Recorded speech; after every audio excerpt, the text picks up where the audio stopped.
Para mí la enfermedad no existe, lo que existen son personas que enferman. Luego ocurre que hay muchas personas que enferman de manera similar, pero eso no significa que las enfermedades existan por sí mismas. A medida que yo me dedicaba más al mundo de lo externo, algo dentro de mí me decía que eso era como muy superficial, pero no porque no tuviera valor, sino porque había algo mucho más importante detrás. Me hizo adentrarme en un mundo de autoconocimiento que yo ni me imaginaba que iba a entrar en él, y a darme cuenta de que realmente el mundo de lo emocional y de lo espiritual y lo energético influía muchísimo en el campo de lo biológico y de la salud. Creo que culturalmente a las mujeres nos han vendido un poco la moto y nos han contado que tenemos que enfrentarnos a los hombres, que tenemos que competir con ellos, que tenemos que perder ese papel femenino de cuidado de la familia, que tener hijos es poco menos que un lastre para nuestras carreras y que probablemente su carencia en el momento actual se está viendo realmente en problemas de salud. Me parece básico que la salud es un tema de responsabilidad personal, es algo que tiene que cuidar uno consigo mismo y no solamente es cuidar el cuerpo físico, es cuidar el entorno, es cuidar todo aquello que nos influye alrededor. Veo desconexión del ser humano de su esencia todavía más de la que tenemos actualmente y lo que veo clarísimamente es una sustitución del profesional médico actual tal y como lo conocemos por una serie de máquinas que van a tomar las decisiones y que a los médicos nos van a tener simplemente pues como burritos y como, bueno, pues vamos a ser los que vamos a hacer lo que la inteligencia artificial nos diga que tenemos que hacer porque va a ir a misa y va a ser la nueva religión que mucha gente va a seguir. Pues a pesar de provenir de una formación médica completamente estándar y sistémica, de la medicina alopática, iba a decir tradicional, que no lo es, bastante reciente y moderna,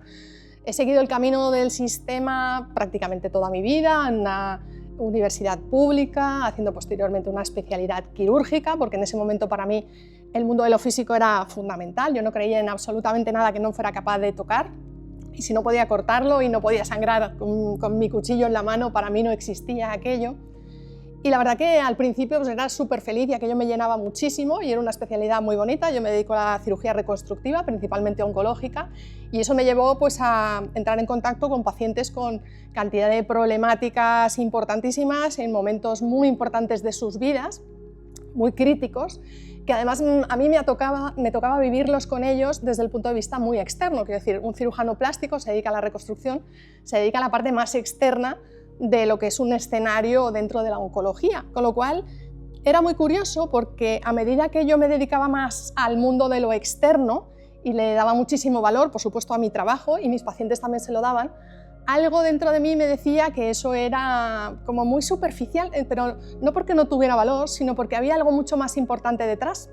No solamente detrás de mi trabajo, sino también detrás del mundo de la oncología y de los tratamientos oncológicos, que probablemente estaba influyendo muchísimo en la evolución de los pacientes. Yo me daba cuenta de que en función de cómo mi paciente enfocaba la enfermedad, cómo la vivía y en qué momento de su vida se encontraba, la evolución era muy distinta entre unos pacientes y otros. Posteriormente tuve una serie de experiencias personales relacionadas con temas de abuso narcisista y demás que hacen que te lleve un poquito al mundo del crecimiento personal, del autoconocimiento, para descubrir por qué motivo has entrado tú en ciertas dinámicas muy tóxicas, y eso, por supuesto, me hizo adentrarme en un mundo de autoconocimiento que yo ni me imaginaba que iba a entrar en él,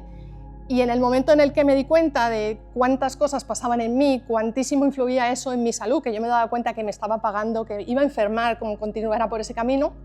empecé a unir cabos y a darme cuenta de que realmente el mundo de lo emocional y de lo espiritual y lo energético influía muchísimo en el campo de lo biológico y de la salud. A lo largo de este camino he tenido un montón de maestros y muchos de ellos me han enseñado cosas muy, muy importantes. Por ejemplo, pues Emilio Carrillo creo que es de las personas que más han influido en mi camino. Y precisamente en uno de los retiros a los que acudí con él, que aprendí un tema relacionado con la cosmogénesis, que era la generación del universo y demás, y nos hablaban del alma, del espíritu, de la mónada, de temas que yo no sabía absolutamente nada, conocí también lo que era la composición septenaria del ser humano, lo que viene siendo pues, todas esas capas energéticas que se suman a la parte puramente física, que es la que podemos ver, tocar y observar, ¿no?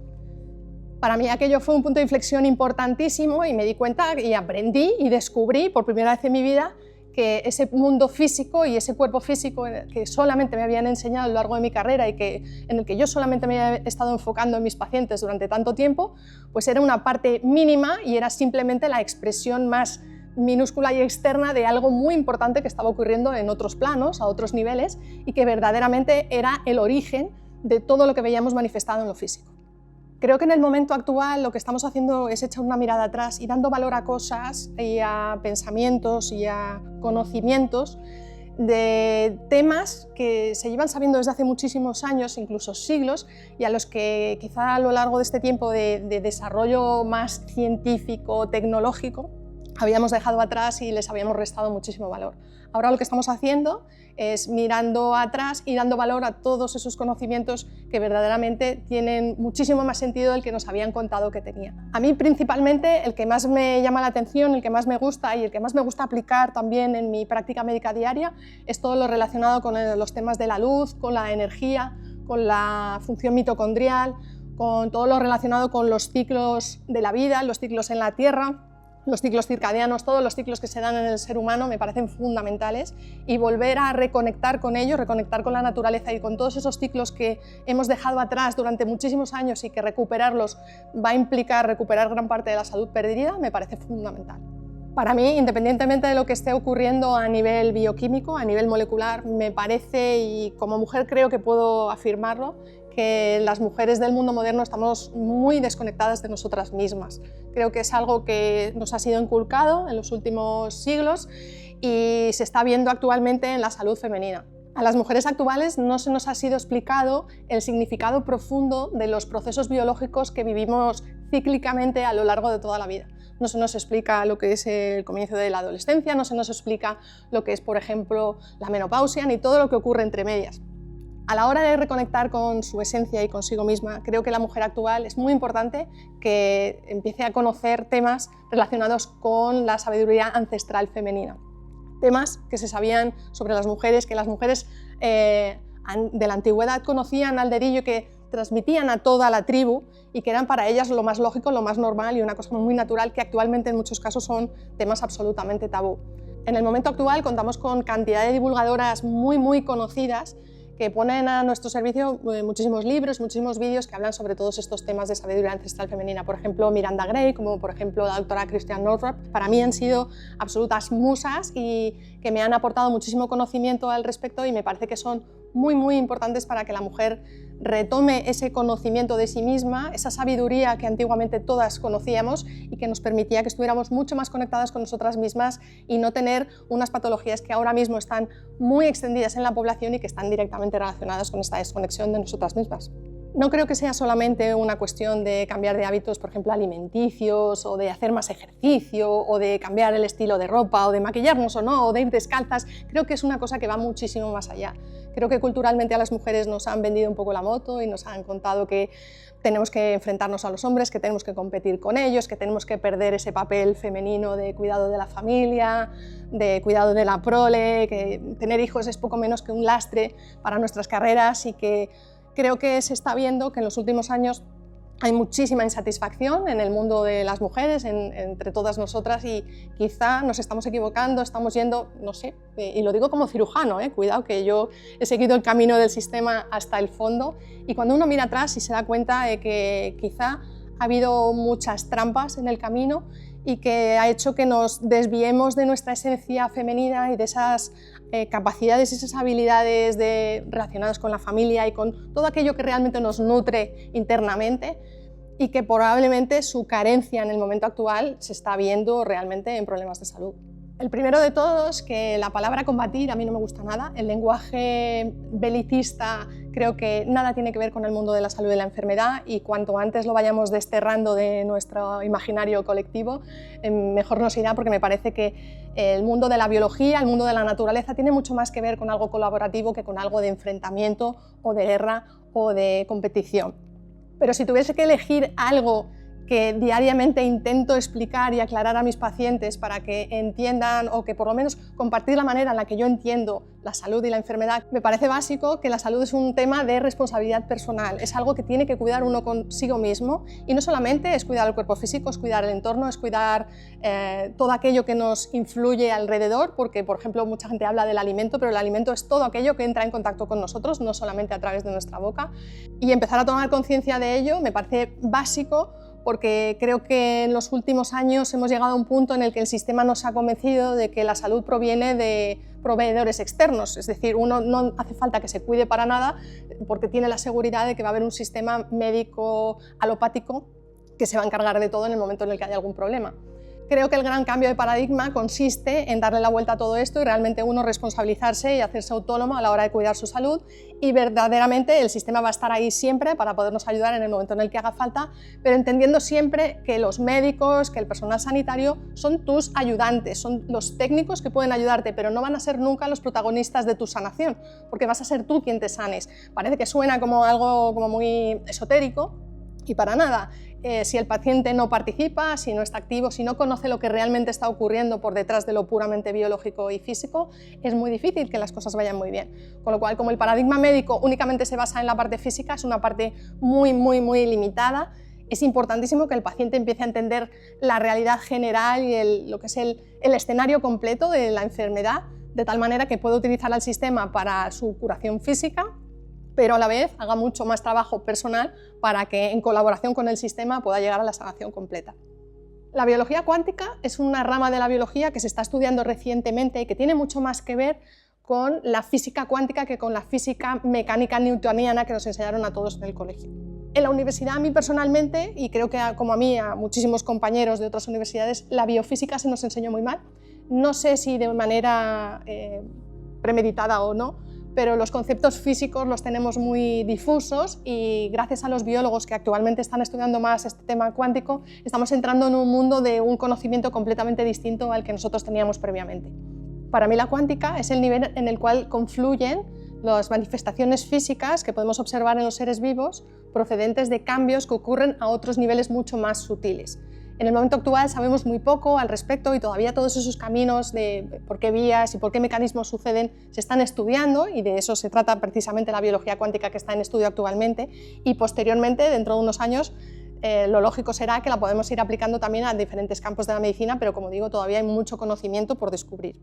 Para mí la enfermedad no existe, lo que existen son personas que enferman. Creo que es algo muy importante. Luego ocurre que hay muchas personas que enferman de manera similar, pero eso no significa que las enfermedades existan por sí mismas. Por eso es tan importante el conocer la historia personal de cada persona, puesto que las enfermedades realmente son mensajes, son historias personales de cada uno, aprendizajes que vienen a hacer cambios importantes en la vida de cada uno. Muy probablemente las circunstancias personales de unos y otros pueden ser similares, con lo cual eso lo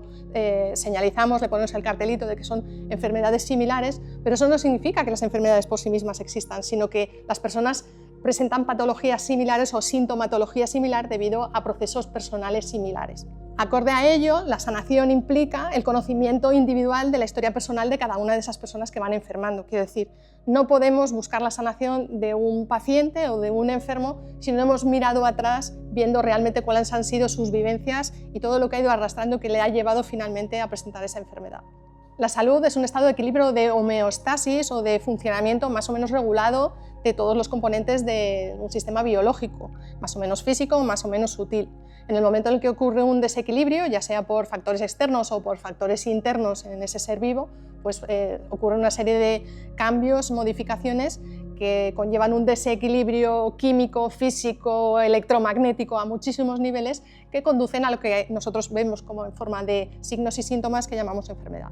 Actualmente me cuesta ser optimista y en el momento actual solamente veo la parte mala. Estoy segura de que va a haber alguna muy buena, que va a tener que ver con búsquedas muy rápidas de información y de comunicación y de interconexión de información rapidísima comparada con la que tenemos actualmente. Pero desde un punto de vista negativo, que es el que veo todavía así a priori ahora que se está empezando a abrir la puerta, veo muchísima deshumanización, veo desconexión del ser humano de su esencia todavía más de la que tenemos actualmente, y lo que veo clarísimamente es una sustitución del profesional médico actual, tal y como lo conocemos, por una serie de máquinas que van a tomar las decisiones y que a los médicos nos van a tener simplemente pues, como curritos y como, bueno, pues vamos a ser los que vamos a hacer lo que la inteligencia artificial nos diga que tenemos que hacer, porque va a ir a misa y va a ser la nueva religión que mucha gente va a seguir. Tuve la enorme suerte de hacerme coach transpersonal en el año 2018-19 y me dio un montón de conocimiento y de capacidades, de habilidades para enunciar preguntas poderosas de tal manera que la persona pudiera conectar con partes de sí misma con las que habitualmente pasan desapercibidas y va en piloto automático.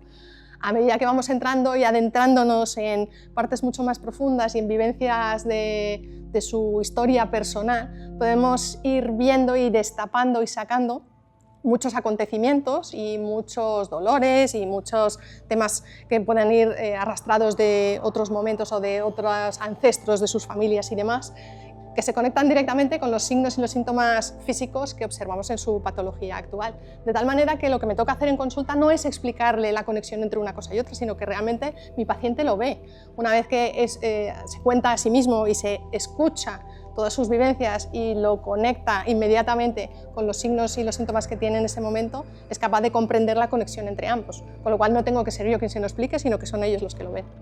Básicamente, cuando se le da a un paciente una muy mala noticia relacionada con temas de salud, como por ejemplo pues, un diagnóstico nefasto y con muy mal pronóstico, además, la primera respuesta que el cuerpo emite es una respuesta ante una amenaza vital. Antiguamente nuestros ancestros se le podían presentar una situación similar, por ejemplo, cuando salían de la cueva y se encontraban delante, yo qué sé, un tigre de dientes de sable o un mamut que les podía atacar y que les podía matar, con lo cual inmediatamente se activa un sistema en el cerebro que emite una señal bioquímica que conduce a la glándula suprarrenal a comenzar a producir un montón de cortisol, de adrenalina, noradrenalina, todo lo que son las catecolaminas del estrés, que están preparadísimas para que todos los órganos del cuerpo se pongan en marcha para precisamente activar esa función de lucha o de huida, que sea lo que tenga que hacer en ese momento para sobrevivir. Todos sabemos que en un momento de miedo a todos se nos seca la boca, a todos se nos dilatan las pupilas, se nos acelera el corazón, las tripas se nos revuelven. Hay una serie de signos y de síntomas muy típicos de esa hiperactivación del sistema nervioso simpático, que típicamente tienen que ocurrir en ese momento porque son una respuesta adaptativa precisamente necesaria para ese momento. Pero el organismo de los seres vivos no está diseñado para un estado de estrés constante. Es una reacción adaptativa perfectamente normal y lógica. El problema es cuando se prolonga en el tiempo, conduce a un desgaste tremendo de los órganos y sistemas, fundamentalmente de las glándulas suprarrenales, que llega un momento en el que ya no pueden seguir produciendo más cortisol ni más catecolaminas y entra en lo que llamamos una fatiga adrenal. Esa fatiga adrenal se manifiesta en forma de niebla mental, de caída de pelo, de una serie de expresiones físicas, entre las cuales yo creo que la principal de todas ellas es cuando empieza a afectar al sistema inmune. La mayoría de la gente entiende el sistema inmune como un sistema de defensa, como si fuesen unos soldados que nos defienden del exterior, de ciertos ataques externos. Yo personalmente no lo conceptúo de esa manera, lo veo más bien como un organizador, como un director de orquesta, como un coordinador del resto de sistemas. Y en el momento en el que el sistema inmune empieza a fallar y empieza a no hacer correctamente su trabajo de limpieza y coordinación y reequilibrio del medio interno, es cuando empezamos a ver todas las manifestaciones de enfermedades derivadas de ese estrés crónico. Del mismo modo que el efecto placebo es ese efecto positivo de la toma de una determinada sustancia creyendo que te va a ayudar y simplemente por la convicción completa de que ese producto va a ser bueno para tu salud y eso repercute positivamente en ella, el efecto nocebo es todo lo contrario. El efecto nocebo es la autoconvicción de que algo muy malo te va a pasar o que un determinado producto no te va a ir bien o que te va a hacer mal y vas a ser capaz incluso de provocar una serie de sintomatología en tu cuerpo de tal manera que, a pesar de que el origen era inexistente o no era una amenaza real para tu salud, finalmente sí que se convierte en una enfermedad. A ver, creo que hay que ser realistas en estos casos y un alejamiento radical de un ambiente estresante sería lo ideal, por supuesto. Pero quienes manejamos y nos rodeamos de pacientes continuamente y conocemos la realidad vital de cada uno de ellos, sabemos que no siempre se puede uno alejar de manera radical de ese elemento estresor que les provoca tantísimos problemas, ¿no? Con lo cual yo creo que es muy importante aprender a identificarlos y no solamente alejarnos de ellos, sino que muchas veces tenemos que aprender a poner límites. Creo que es un gran aprendizaje de este tipo de experiencias personales y muchas veces no se trata tanto de alejarnos de aquello que nos hace daño, sino de ser capaces de relacionarnos con ello desde otro lugar, empoderándonos, creando unos límites realmente potentes de tal manera que no tengamos que huir de aquello que consideramos que nos hace daño, sino que realmente nosotros nos reforcemos y seamos capaces de vivir a pesar de aquello que creemos que nos está haciendo daño. Los casos de remisiones espontáneas efectivamente son bastante infrecuentes y son muy poco estudiados, puesto que pasan bastante desapercibidos, ya que el sistema muchas veces los oculta, los tapa y hace que no se estudien en profundidad. Bajo mi punto de vista, creo que son precisamente los más interesantes y aquellos en los que los médicos tendrían que poner mucho más énfasis a la hora de averiguar qué es lo que verdaderamente ha ocurrido, de tal manera que puedan extrapolar lo que ha ocurrido en ese caso con otros muchos en los que estaría fenomenal que sucediera también. Creo que esta es la gran pregunta, ¿no? Y en la que tenemos que empezar a investigar. Es un campo que se nos abre en este momento, en el que sabemos que las células escuchan y se dan cuenta de todo lo que verdaderamente nosotros pensamos, sentimos y de lo que nos rodeamos. ¿De qué manera? ¿Por qué mecanismos? ¿Por qué vías? ¿Mediante qué señalizaciones? Esas son las respuestas que tendremos que ir averiguando a lo largo de los próximos años, que precisamente para eso se nos abre ahora este camino tan importante de investigación, que tenemos clarísimo que hay una conexión entre lo emocional, entre lo energético y lo físico, que es lo que vemos fuera. ¿Por qué vías y por qué camino? Ahora tenemos que empezar a averiguarlo. Para mí hay dos técnicas que son fundamentales, creo que son muy básicas y que las podemos aprender todos y las deberíamos aprender todos en la escuela, de hecho, de niños. Yo a mi hija, por ejemplo, se las he enseñado ya. Una de ellas es el tema de la respiración consciente, que creo que es un modulador del sistema nervioso autónomo fundamental, es un activador del sistema parasimpático, de tal manera que regula el estrés y ayuda muchísimo a que esa respuesta de estrés crónico se vaya moderando, de tal manera que no entremos en esa fatiga adrenal de alteración del sistema inmune y de aparición de patologías posteriores. La respiración es fundamental. Y la segunda técnica que más recomiendo es una técnica de visualización en la que tenemos como una especie como de burbuja que nos protege de todo el entorno que nos pueda estar haciendo daño. Hay muchos vídeos al respecto, algunos lo llaman la burbuja dorada o le puedes poner el color que quieras, da lo mismo, es lo de menos. Lo más importante de todo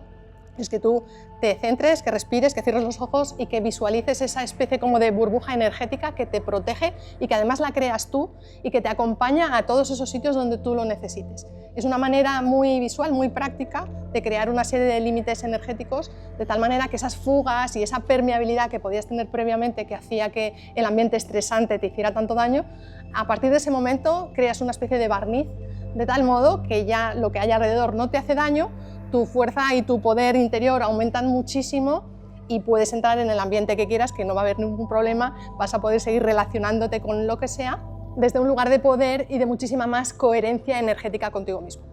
Hay dos escenarios claros en los que observo las consecuencias del linaje ancestral sobre mis pacientes. El primero de ellos es en las enfermedades congénitas, la gente que nace con una enfermedad desde el inicio y que todo el mundo a su alrededor da por hecho que es algo pues como casual, ¿no? Bueno, es algo que se ha heredado de la familia, que bueno, se ha ido pasando de unos a otros y es algo completamente inevitable y con el que tenías que venir y que te ha tocado en esta experiencia vital, en esta encarnación venir con ello.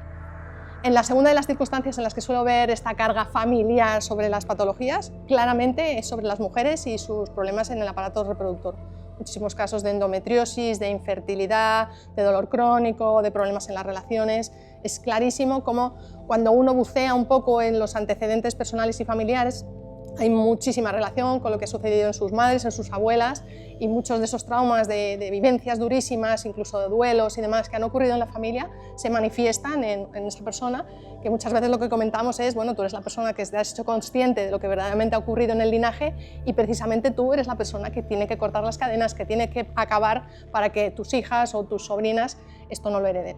A mí me gusta mucho alejarme de radicalismos y precisamente por eso sigo trabajando en el sistema al mismo tiempo que sigo aprendiendo muchas cosas fuera, porque me parece que lo ideal sería coger lo mejor de los dos mundos. Sé que no es fácil porque ambos lados van a tratar de tirar hacia su lado y consideran que tienen la razón en absolutamente todo y le restan valor a lo que los otros hacen, pero bajo mi punto de vista creo que es muy importante que cojamos lo mejor de cada lado. Bajo mi punto de vista, la medicina debería ser bastante menos necesaria de lo que es en este momento. De hecho, se habla mucho que en la medicina china antigua los médicos que cobraban eran aquellos que mantenían a sus pacientes sanos, que es completamente lo contrario de lo que está pasando ahora. Pero en ambos lados, tanto en la medicina alopática como en la más alternativa. Para mí sería fundamental invertir muchísimo en lo que viene siendo la prevención, la medicina preventiva, en invertir en salud, en crear, construir y mantener la salud de la gente para que realmente la medicina no sea necesaria. Y por supuesto, en caso de serla, que pueda ser combinada entre métodos alopáticos y métodos más naturales y más alternativos y, por qué no, energético-espirituales también.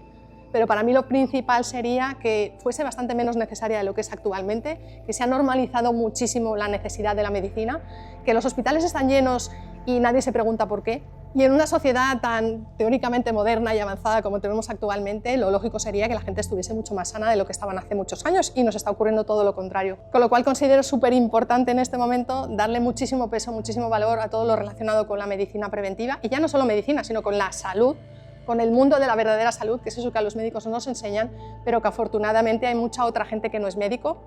que está poniendo muchísimo énfasis en este tema y de los que estamos aprendiendo muchísimo, y en este momento deberíamos de prestar mucha más atención y darles muchísimo más poder del que tienen actualmente.